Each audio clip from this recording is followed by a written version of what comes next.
Hello my dear student, once again welcome back to your academy. हम लोग hybridisation complete कर चुके थे लास्ट लेक्चर में। जितने भी टाइप ऑफ हाइब्रिडाइजेशन होते हैं, किस टाइप से एटॉमिक ऑर्बिटल आपस में मिक्स होते हैं, किस टाइप से उनका ज्योमेट्री बनता है, कितने बॉन्ड एंगल होते हैं, हम ये सारा कॉन्सेप्ट डिस्कस कर चुके थे।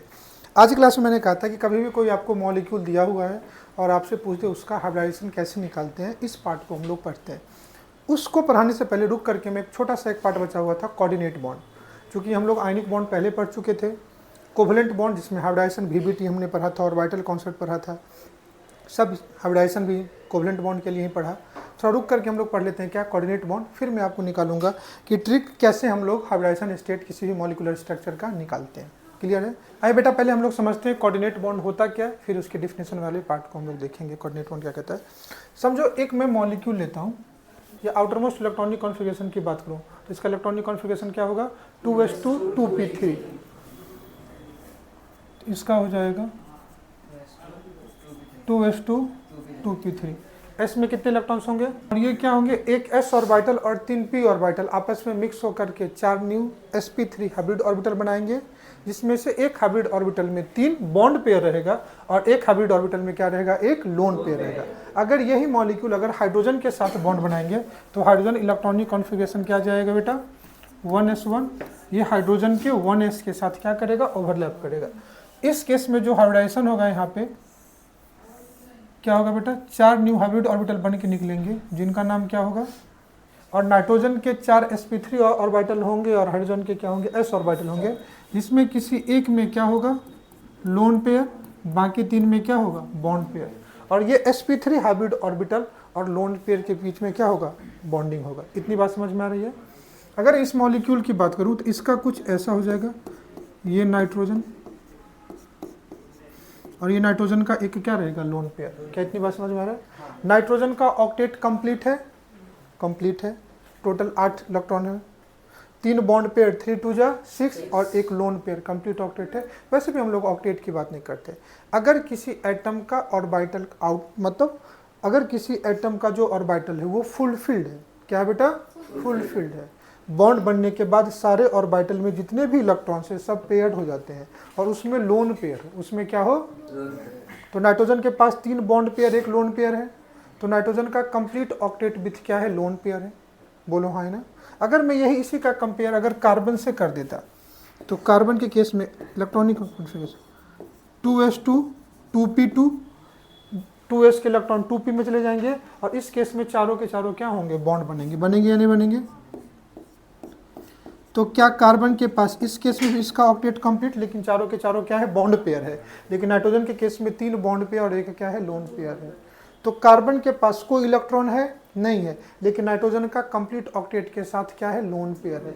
वैसे मॉलिक्यूल जिनका कंप्लीट ऑक्टेट के साथ लोन पेयर उस एटम के पास खुद का लोन पेयर हो, उसको हम लोग बोलते हैं इलेक्ट्रॉन रिच स्पीशीज। क्या बोलते हैं? कभी अगर इलेक्ट्रॉन डोनेट करने की टेंडेंसी हो तो कार्बन के पास इलेक्ट्रॉन है जो डोनेट करेगा नहीं, लेकिन नाइट्रोजन के पास इलेक्ट्रॉन है ना, नाइट्रोजन क्या कर सकता है, डोनेट कर सकता है। वैसे मॉलिक्यूल जिनका बॉन्डिंग होने के बाद बॉन्ड पेयर के साथ साथ लोन पेयर भी उस एटम पे हो और वो लोन पेयर या इलेक्ट्रॉन पेयर किसी को डोनेट कर सकता है, उसको इलेक्ट्रॉन रिच स्पीशीज बोलते हैं। और आगे जाकर किसी को हम लोग वैसे मॉलिक्यूल जिनका इलेक्ट्रॉन पेयर डोनेट करने की कैपेसिटी हो उसको लेबिस बेस बोलते हैं। क्या बोलते हैं? लेबिस बेस। समझ में आ रहा है? दूसरा एक और मॉलिक्यूल लेता हूँ, मैं लेता हूँ boron, atomic number 5, electronic configuration 2p1। क्या कुछ गलत कह रहा हूँ? s में कितने इलेक्ट्रॉन्स हैं? 2। तो यहाँ s में 2 इलेक्ट्रॉन्स हैं। p में कितने इलेक्ट्रॉन्स हैं? तो यहाँ p में 1 इलेक्ट्रॉन। क्या कुछ गलत कह रहा हूँ? नहीं। इसके 1 इलेक्ट्रॉन यहाँ चले जाएंगे तो बोरोन का हाइब्रिडाइजेशन क्या होगा, 3 ही बॉन्ड पर इलेक्ट्रॉन है, तो ये 3 ऑर्बिटल आपस में हाइब्रिडाइजेशन में जाएंगे और 3 नए sp2 हाइब्रिड ऑर्बिटल बनेगा।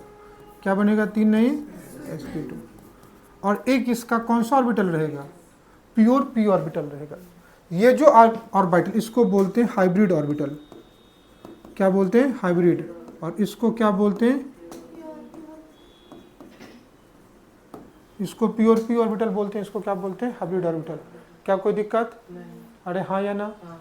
कोई दिक्कत है इसमें? नहीं। अब इसके पास क्या होगा कि बोरोन बोरोन के पास क्या है, 3 बॉन्ड पेयर, तो बोरोन 3 बॉन्ड बनाएगा और एक इसके पास क्या रहेगा, वैकेंट ऑर्बिटल। क्या ये मॉलिक्यूल इलेक्ट्रॉन रिच हुए या इलेक्ट्रॉन डिफिशिएंट हुए? अगर किसी एटम के पास लोन पेयर है तो वो डोनेट कर सकता है, और अगर वैकेंट ऑर्बिटल है तो किसी से ले सकता है। तो ये मॉलिक्यूल इलेक्ट्रॉन एक्सेप्टर हो गए, क्योंकि इनके पास वैकेंट ऑर्बिटल है, तो ये होते हैं इलेक्ट्रॉन डिफिशिएंट। क्या मेरी बात समझ में आई? बोलो। अगर मान लो बोरोन किसी के साथ 3 बॉन्ड बना भी लेता है, मान लो मैं एग्जांपल ले लेता हूँ फ्लोरीन। क्या ले लूँ example? Fluorine, atomic number 9, electronic configuration 2s2 2p5। कोई दिक्कत? 2s2 2p5। अब इसके पास क्या होगा, s में देखो 2 इलेक्ट्रॉन्स है, p में देखो 3 लोन पेयर, 1 बॉन्ड पेयर है या नहीं है? तो इस केस में क्या होगा कि फ्लोरीन का एक p ऑर्बिटल बोरोन के 3 sp2 हाइब्रिड ऑर्बिटल्स, इसका रिलेशन क्या है, sp2 के साथ बॉन्ड बनाएगा, और बोरोन के पास एक क्या रहेगा, वैकेंट ऑर्बिटल। तो इस केस में बॉन्डिंग कैसा होगा, ये बोरोन है, ये फ्लोरीन, ये फ्लोरीन, ये फ्लोरीन, और इसके पास एक वैकेंट ऑर्बिटल। यहाँ पे भी NH3 के पास एक लोन पेयर है, 3 बॉन्ड पेयर है, बोरोन के पास 3 बॉन्ड पेयर है और एक क्या है, वैकेंट ऑर्बिटल है। अब समझ के क्या तुम्हें आ रहा है, इसमें से कौन सा इलेक्ट्रॉन रिच होगा और कौन सा इलेक्ट्रॉन डिफिशिएंट होगा? तो इस केस में ये मॉलिक्यूल, इसके पास क्या है, complete octet with lone pair. बोलो हाँ है ना? और लोन पेयर है तो इलेक्ट्रॉन पेयर डोनेट कर सकता है, तो इसकी टेंडेंसी होगी, tendency to donate electron pair. और ये मॉलिक्यूल किसके से काम करेंगे, लेविस बेस। जो इलेक्ट्रॉन पेयर डोनर होते हैं उसको क्या बोलते हैं, लेविस बेस। इसके पास 3 बॉन्ड पेयर, एक वैकेंट ऑर्बिटल। वैकेंट ऑर्बिटल मतलब क्या कि इलेक्ट्रॉन देगा तो एक्सेप्ट करने के लिए कोई ऑर्बिटल तो चाहिए ना। वैसे मॉलिक्यूल जिनके पास वैकेंट ऑर्बिटल होते हैं इसको बोलते हैं इलेक्ट्रॉन डिफिशिएंट। क्या बोलते हैं, इलेक्ट्रॉन डिफिशिएंट तभी होगा या तो उनके पास वैकेंट ऑर्बिटल होना चाहिए, कोई भी। तो इसकी टेंडेंसी होगी, टेंडेंसी टू एक्सेप्ट इलेक्ट्रॉन। बोलो, टेंडेंसी टू, बोलो एक्सेप्ट इलेक्ट्रॉन, और ये इलेक्ट्रॉन एक्सेप्ट करने की टेंडेंसी, इसी वजह से इसको क्या बोलते हैं, लेविस।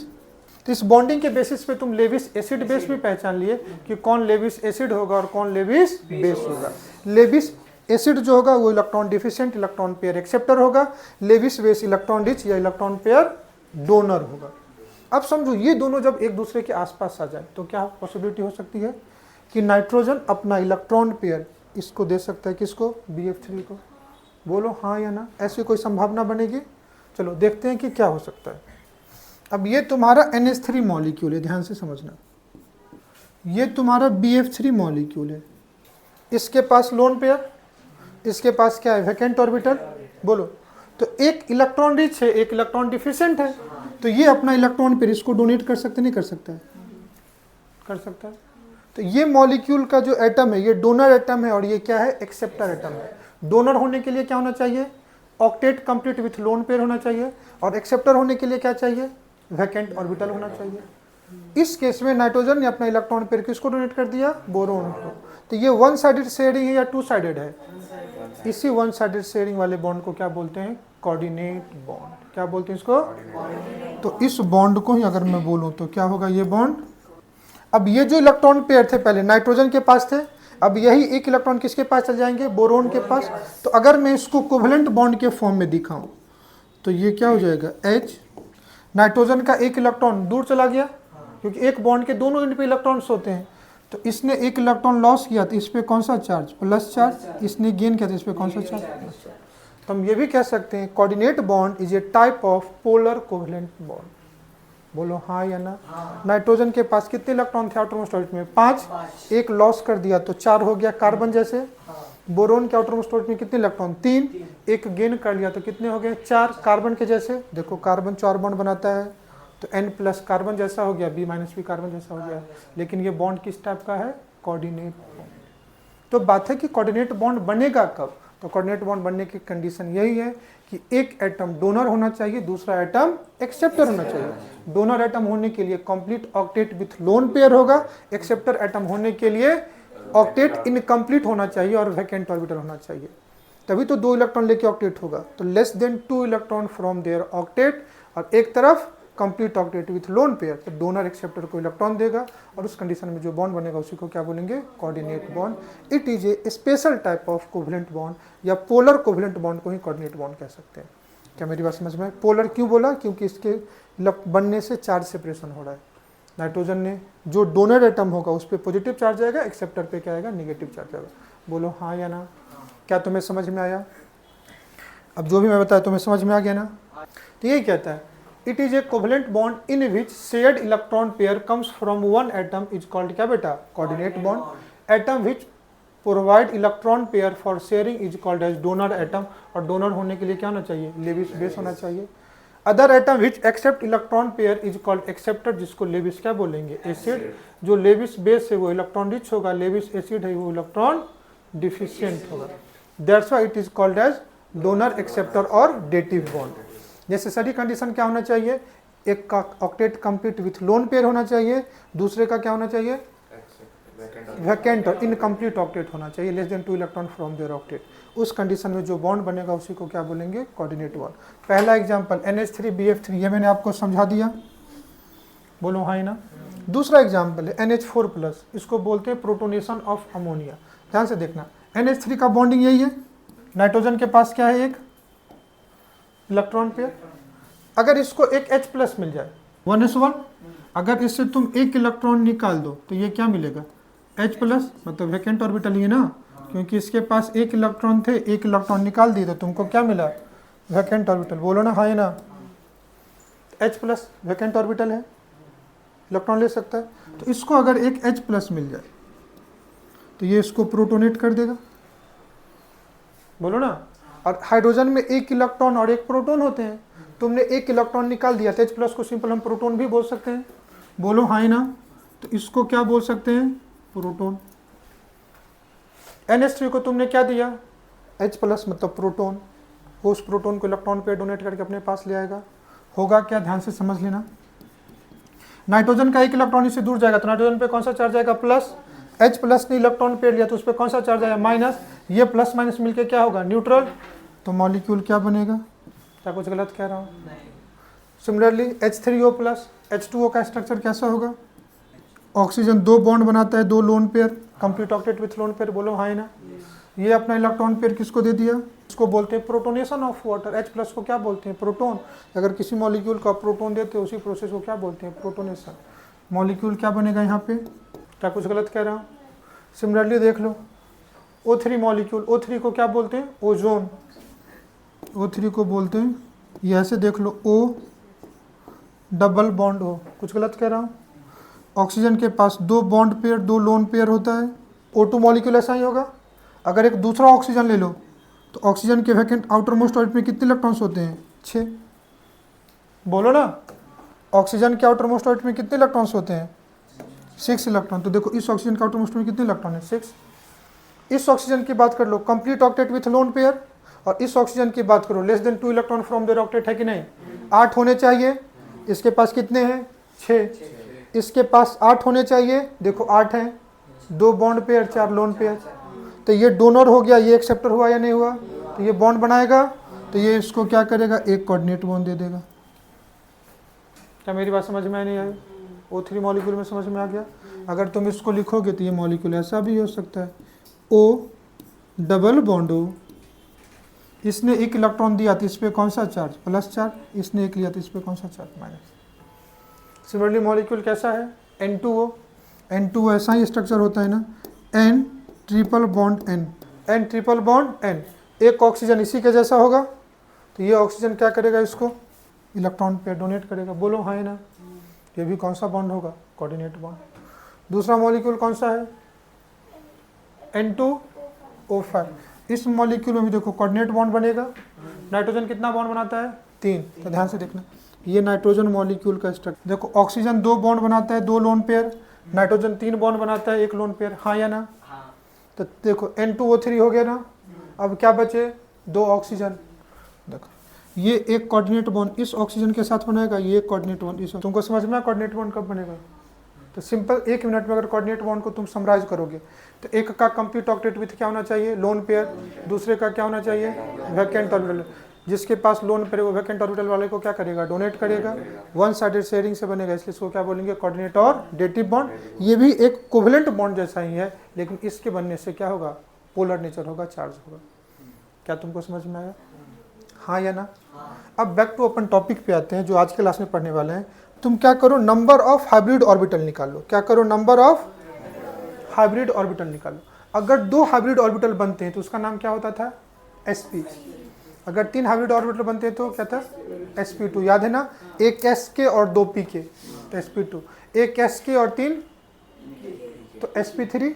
तो ये ट्रिक से हम लोग क्या निकालते हैं, नंबर ऑफ हाइब्रिड ऑर्बिटल निकालते हैं। तो अपने को यहाँ पे क्या करना है, निकालना है, क्या निकालना है, नंबर ऑफ ऑर्बिटल निकालना है।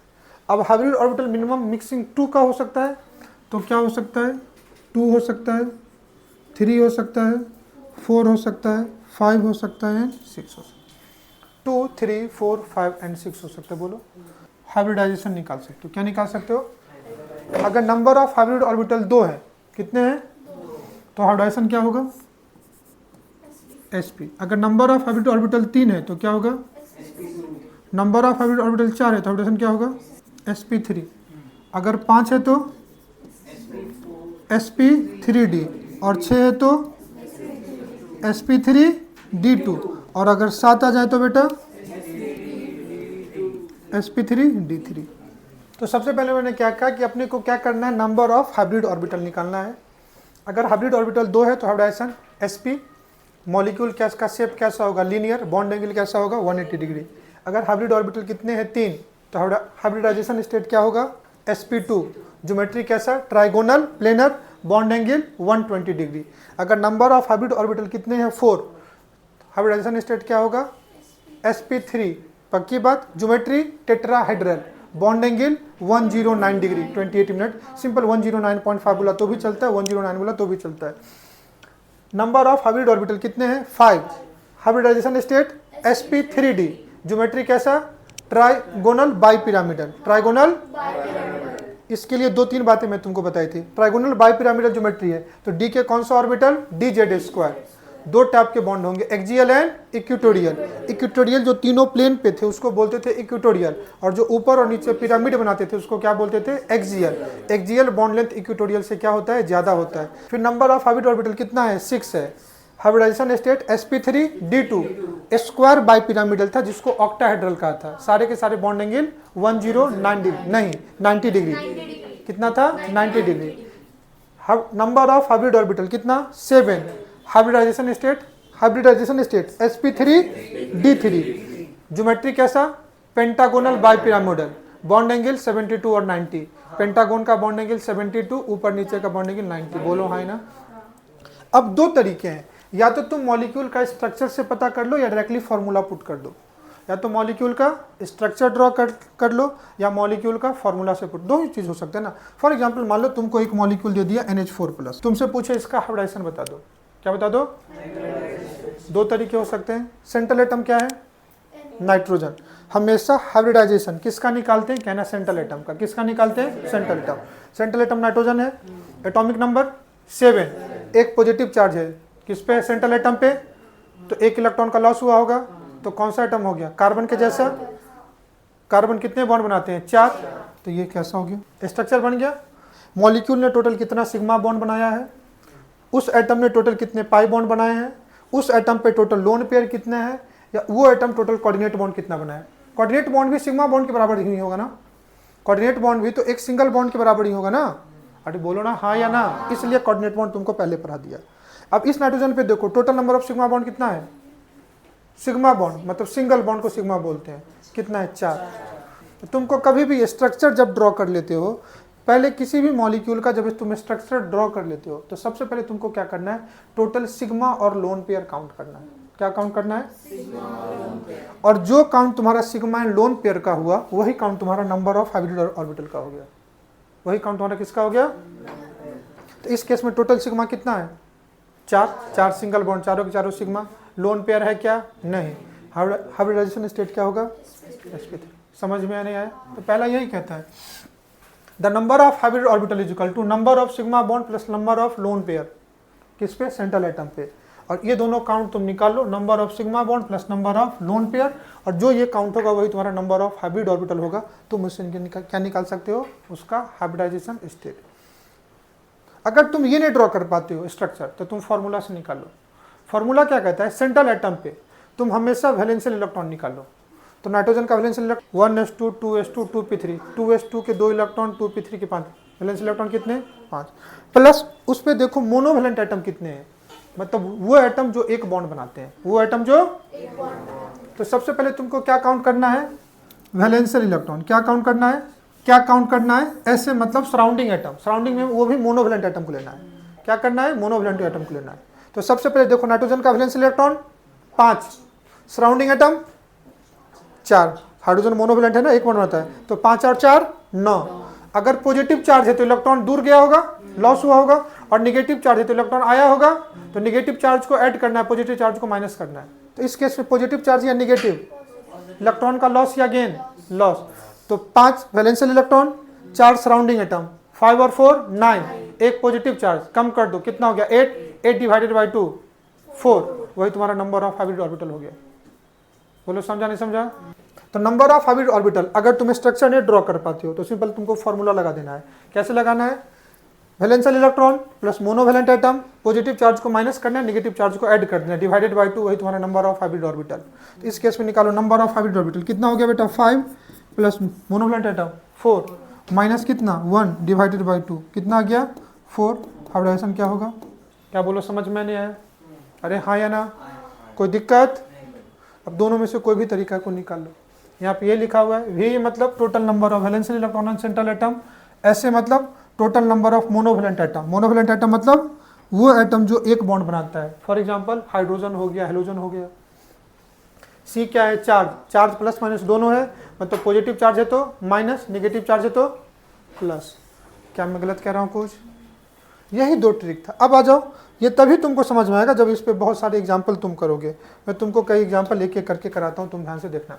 सबसे पहला एग्जाम्पल ले लेता हूँ SF6, sulphur atomic number 16, atomic number 16, नियन तक सेकेंड पीरियड, बाकी के 6 इलेक्ट्रॉन कहाँ चले गए, थर्ड पीरियड में।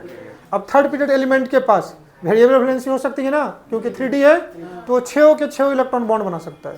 तो सिंपल समझना, सल्फर के पास वैलेंस इलेक्ट्रॉन कितने हैं, क्या कुछ गलत कह रहा हूँ। अगर ये ऑक्सीजन होता, मान लो sulphur atomic number 16, oxygen atomic number 8, दोनों के केस में वैलेंस इलेक्ट्रॉन कितने थे, तो यहाँ पे भी सल्फर में 6, ऑक्सीजन में भी कितने बेटा। फर्क क्या है दोनों में, ये थर्ड पीरियड एलिमेंट है तो थर्ड पीरियड अपने सारे के सारे बॉन्ड खोल, लोन पेयर को खोल सकते हैं क्योंकि वैकेंट ऑर्बिटल है।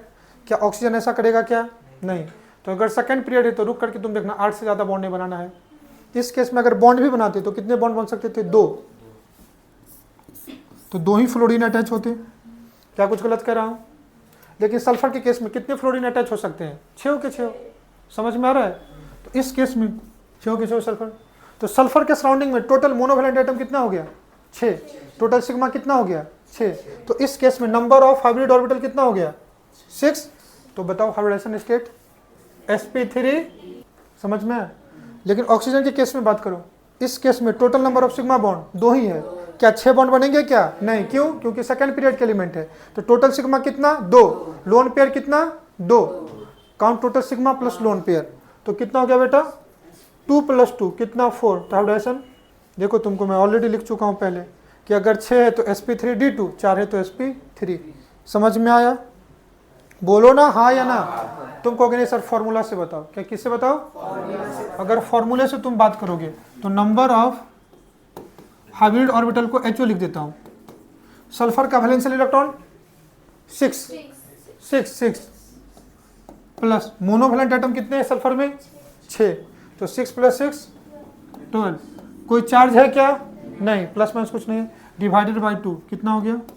ऑक्सीजन की केस में बात करो, वैलेंशियल इलेक्ट्रॉन 6, मोनोवैलेंट एटम 2, कोई चार्ज है क्या, नहीं है, डिवाइडेड बाई 2 कितना आ गया। कहीं से तुम कर लो, या तो फॉर्मूले से करो या स्ट्रक्चर से करो, तुम दोनों केस में हाइब्रिडाइजेशन निकाल सकते हो। बोलो हाँ या ना। सेकंड AlF6 - 3, सेंट्रल एटम कौन सा है, सेंट्रल कौन सा है? Aluminium. Valential electron, aluminium valential electron 3, monovalent atom 6, negative charge कितना है? 3, तो माइनस करेंगे प्लस करेंगे? नेगेटिव चार्ज को प्लस करेंगे। अपॉन कितना? बोलो कितना हो गया? क्या कुछ गलत कह रहा हूँ? समझ में आ नहीं आया? ऐसी कोई बात जो तुम्हें नहीं समझ में आए? हाँ या ना? कोई दिक्कत? नेक्स्ट क्वेश्चन आ जाओ। PF 6 माइनस, यही है ना? स्ट्रक्चर से बनाओ या फिर फॉर्मूला से? फॉर्मूला से निकाल सकते ना? Phosphorus valence electron 5, monovalent atom 6, 6 और 5 11, एक नेगेटिव चार्ज 12, 12/2 6, क्या आ जाएगा? तुमको समझ में आना कैसे करना है? कोई दिक्कत? चलो नेक्स्ट ले लेता हूँ यहाँ पे XeF4, एक एक करके चूज करते हैं। क्या बेटा? XeF4, यही है ना? XeF4 बता, xenon valence electron noble gas है ना? अरे जेनॉन की बात करोगे तो NH2NP6, तो वैलेंशियल इलेक्ट्रॉन कितने हैं? 8 है, तो 8 वैलेंशियल इलेक्ट्रॉन है। मोनोवैलेंट एटम 4 डिवाइडेड बाय 2 कितना हो गया? 6 है, तो हाइब्रिडेशन sp3। अब स्ट्रक्चर से देखोगे तो देख लो स्ट्रक्चर कैसा होगा। जेनन के पास टोटल वैलेंस इलेक्ट्रॉन कितने हैं? जेनन है, इनर्ट गैस है, वैलेंस इलेक्ट्रॉन कितने होंगे? 8 होंगे, 8 बॉन्ड है। सेकेंड पीरियड के बाद का एलिमेंट है ना, तो 8 के 8 इलेक्ट्रॉन पेयर खुल सकते हैं, इतना मैं कहता हूँ। कितने फ्लोरीन है? 4, तो 4 पहले बॉन्ड बना दो, मैं यही कहता हूँ। टोटल सिग्मा कितने हो गए? 4। लोन पेयर कितने हैं? 2, कितना आ गया? 6। हाइब्रिडाइजेशन sp3d2 इसका हाइब्रिडाइजेशन है। इसका ज्योमेट्री कैसा होगा? ऑक्टाहेड्रल। बोलो हाँ या ना? कुछ गलत कह रहा हूँ? ICl5 यही था ना? मयंक, आयोडीन का वैलेंस इलेक्ट्रॉन 7, कितना valence electron? 7। Monovalent atom 7 + 5 12, 12 divided by 2 6। Hybridization क्या कुछ डिफिकल्ट है क्या? बोलो ऐसी कोई बात नहीं समझ में आ रहा है? अगर तुम इसका स्ट्रक्चर देखना चाहोगे ध्यान से देखना, तो आयोडीन के पास वैलेंस इलेक्ट्रॉन कितने हैं? 5 क्लोरीन 5 बॉन्ड बना लेगा। चलो 5 बॉन्ड बना दो। Cl Cl Cl Cl Cl, total sigma 5। Lone pair कितना है? क्या कुछ गलत कह रहा हूँ क्या? नेक्स्ट एग्जांपल देख लो, जब तुम लगे कि तुम खुद से कर सकते हो तो मैं इसको छोड़ दूंगा। Xenon valence electron 8, xenon valence electron. Monovalent atom 4, क्या ऑक्सीजन को कंसीडर करेंगे क्या? नहीं, ऑक्सीजन डाइवैलेंट है, तो 8 + 4 12, 12 डिवाइडेड बाय 2। हाइब्रिडाइजेशन तुम कहोगे सर स्ट्रक्चर से बताओ तभी समझेंगे, होगा ना? देखो जेनॉन कितना है? वैलेंस इलेक्ट्रॉन, कुछ गलत कह रहा हूँ? नहीं। ऑक्सीजन तो डबल बॉन्ड बनाएगा, ऑक्सीजन के डबल बॉन्ड हो गए। फ्लोरीन कितने? Total sigma plus lone pair, sigma count करो, टोटल कितने हैं? नहीं बेटा, 4 फ्लोरीन के 4 सिंगल सिग्मा हो गए, और डबल बॉन्ड में 1 सिग्मा 1 पाई है, तो टोटल सिग्मा कितने हो गए? 5 प्लस लोन पेयर। क्या समझ में आया? हाँ या ना? अब बताओ इसमें से कौन सा स्ट्रक्चर लूँ? तुम जिसका को मैं लेता हूँ।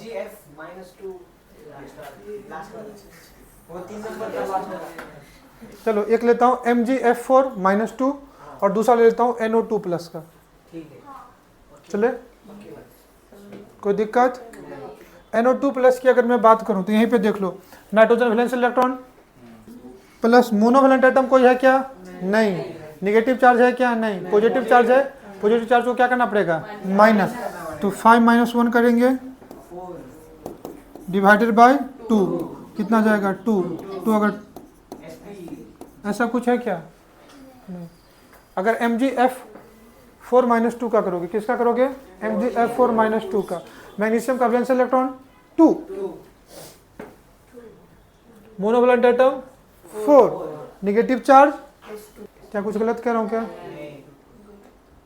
तो तुम जितने भी स्ट्रक्चर तुम उसका निकाल लोगे, कोई दिक्कत? हाँ या ना? चलो कुछ एग्जाम्पल मैं और तुमसे कराता हूँ। अब मैंने क्या लिया है, कुछ एग्जाम्पल लिया है, 1 बाय 1 तुमको क्या करना है, इसका हाइब्रिडाइजेशन स्टेट निकालना है। क्या करना है बेटा, हाइब्रिडाइजेशन स्टेट। सबसे पहले स्टार्ट करते हैं PCl4+ से। क्या कर लें, अगर पहले इसका तुमको क्या निकालना पड़ेगा, नंबर ऑफ हाइब्रिड ऑर्बिटल। क्या निकालोगे, फॉस्फोरस किस फैमिली का है, नाइट्रोजन फैमिली, वैलेंस इलेक्ट्रॉन कितना 5, मोनोवैलेंट एटम कितने हैं 4, क्लोरीन मोनोवैलेंट एटम है 4, निगेटिव चार्ज है तो क्या, पॉजिटिव चार्ज है तो क्या करेंगे, माइनस करेंगे, अपॉन कितना 2, 5 + 4 9, 9 - 1 8, 8 डिवाइडेड बाई 2 4, अगर 4 है तो क्या होगा, कोई दिक्कत। अब दो यहाँ पे मैंने दिया है डायमंड और दूसरा क्या दिया है ग्रेफाइट, दोनों कार्बन के एलोट्रॉप्स हैं, दोनों क्या है तुमको एलोट्रॉप्स ऑफ कार्बन।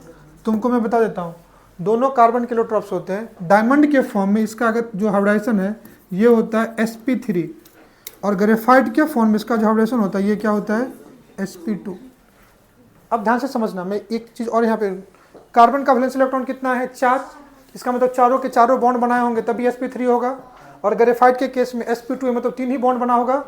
ग्रेफाइट के केस में कार्बन का एक इलेक्ट्रॉन बॉन्ड ही नहीं बना पाता है, एक इलेक्ट्रॉन बॉन्ड नहीं बना, क्योंकि इसके 3 ही ऑर्बिटल हाइब्रिडाइजेशन में जाते हैं, तो ट्रायगोनल प्लेनर होगा, एक इलेक्ट्रॉन फ्री रहेगा, क्योंकि एक फ्री इलेक्ट्रॉन है, इसी की वजह से ग्रेफाइट क्या करता है, इलेक्ट्रिसिटी को कंडक्ट करता है।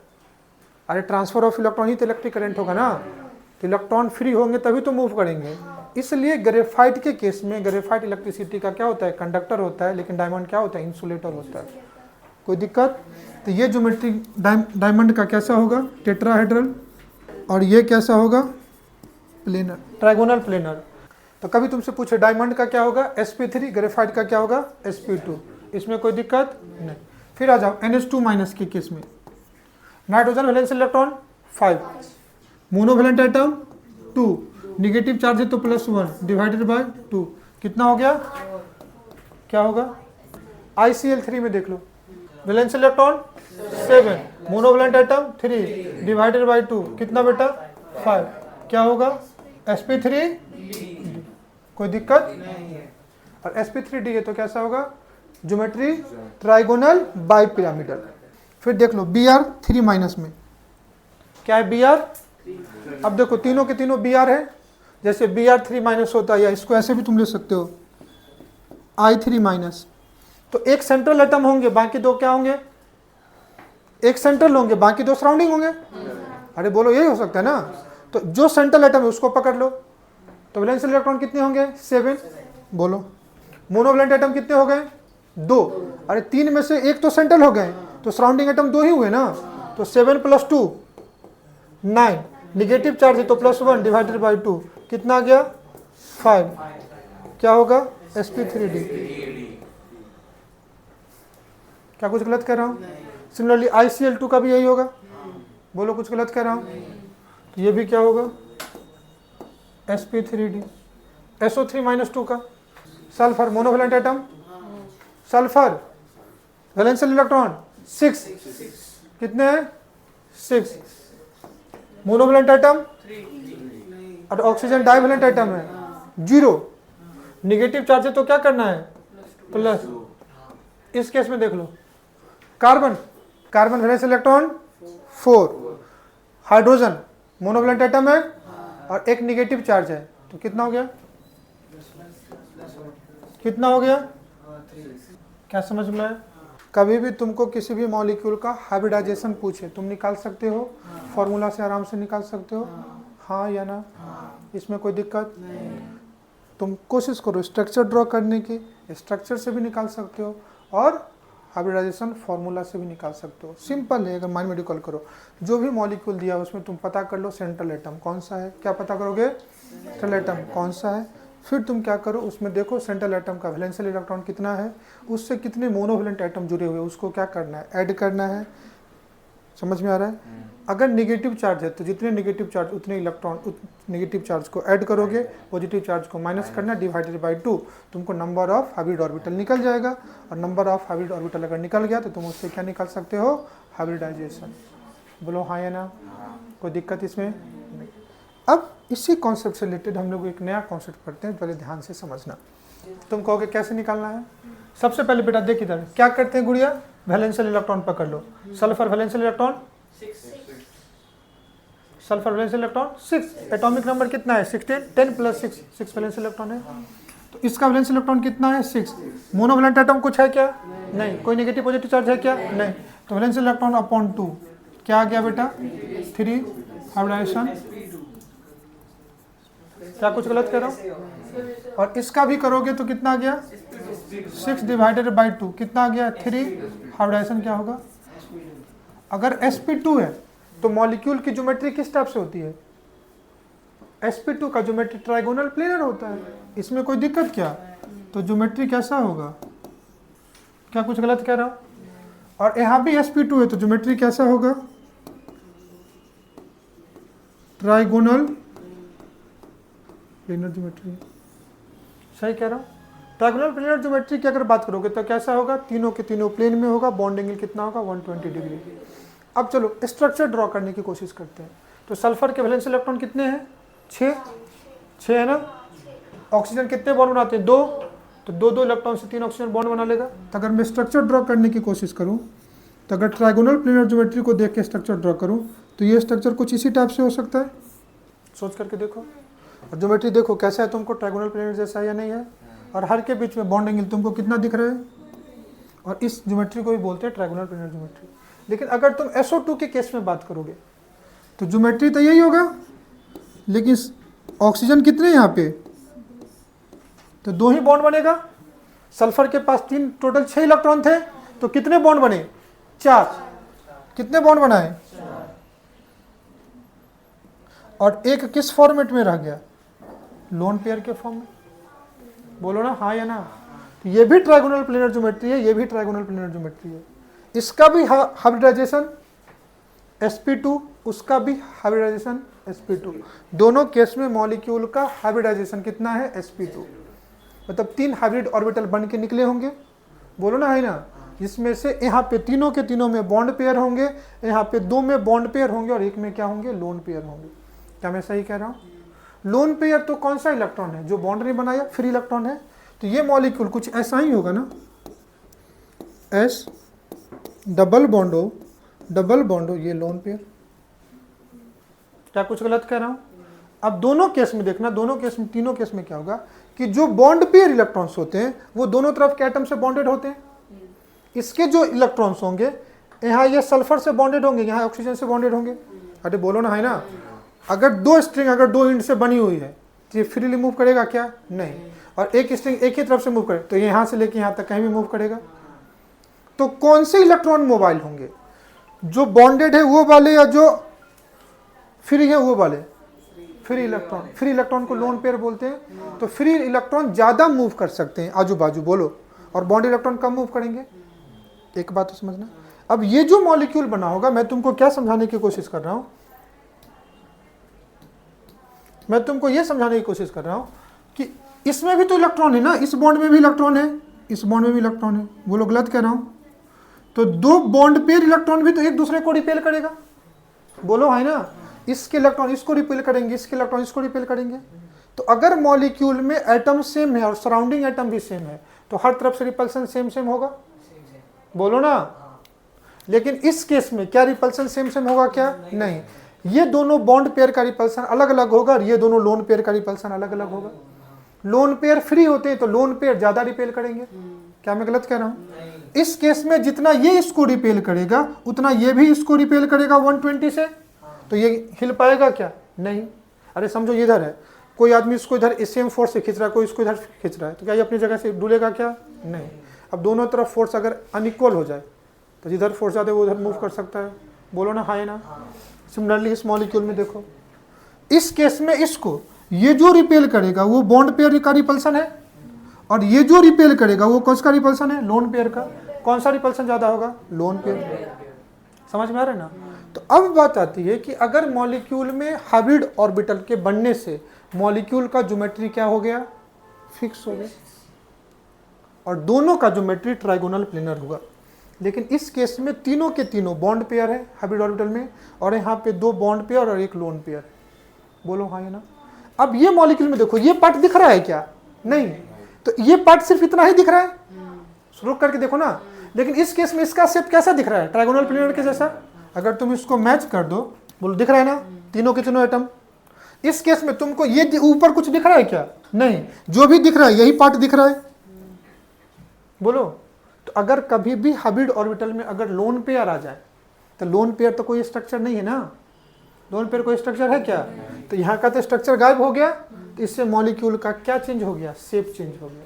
क्या चेंज हो गया, तो यही कहता है। देखो सबसे पहले मॉलिक्यूल में बॉन्ड एक जैसे नहीं बन रहे थे VBT में, तो बॉन्ड एक जैसे एक एनर्जी के बनाने के लिए हमने किसकी बात की, हाइब्रिडाइजेशन की बात। इक्वल शेयरिंग हो रहा था, इक्वल ओवरलैपिंग हो रहा था, बॉन्ड स्ट्रेंथ इक्वल हो रहा था। अभी हाइब्रिडाइजेशन में क्या हुआ कि अगर हाइब्रिड ऑर्बिटल में लोन पेयर आ गया तो उससे उसका शेप ही चेंज हो रहा है कि नहीं हो रहा है। तो मॉलिक्यूल का शेप पता करने के लिए हम लोग नया थ्योरी पढ़ते हैं, उस थ्योरी को बोलते हैं valence shell electron pair repulsion theory. क्या बोलते हैं, समझ में। अब SO2 और SO3, SO2 और दोनों sp2 हाइब्रिडाइज है, दोनों की ज्योमेट्री ट्राइगोनल प्लेनर। क्या दोनों का ज्योमेट्री तो सेम है, क्या दोनों का शेप होगा एक जैसा, नहीं, अलग अलग होगा। इस केस में इस मॉलिक्यूल का ये जो ट्राइगोनल प्लेनर है इसको बोलते हैं ज्योमेट्री।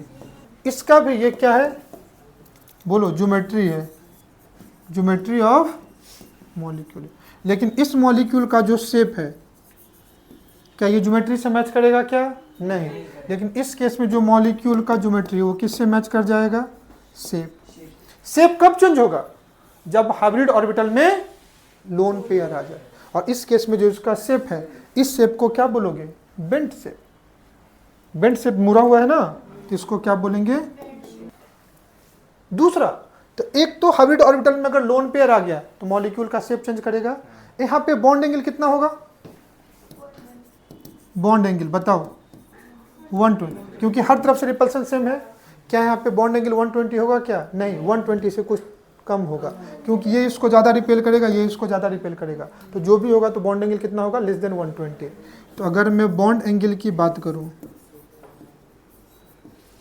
तो ये लेस देन कितना होगा, 120। क्या कुछ गलत कह रहा हूँ, हाँ या ना। इसी चीज़ को ओवरकम करने के लिए हम लोग नेक्स्ट थ्योरी पढ़ते हैं, valence shell electron pair repulsion theory. बोलो हाँ या ना। आज का लेक्चर आपको समझ में आया होगा। जितने भी एग्जाम्पल मैंने छोड़े हैं आपको सारे एग्जाम्पल खुद से निकाल करके देखने की किसका हाइब्रिडाइजेशन स्टेट क्या आता है। जब हम लोग वेस्पर थ्योरी पढ़ लेंगे ना तो एग्जैक्ट स्ट्रक्चर भी मॉलिक्यूल का शेप भी बता देंगे कि किस मॉलिक्यूल का शेप क्या है। Thanks for today, bye bye and thank you all of you.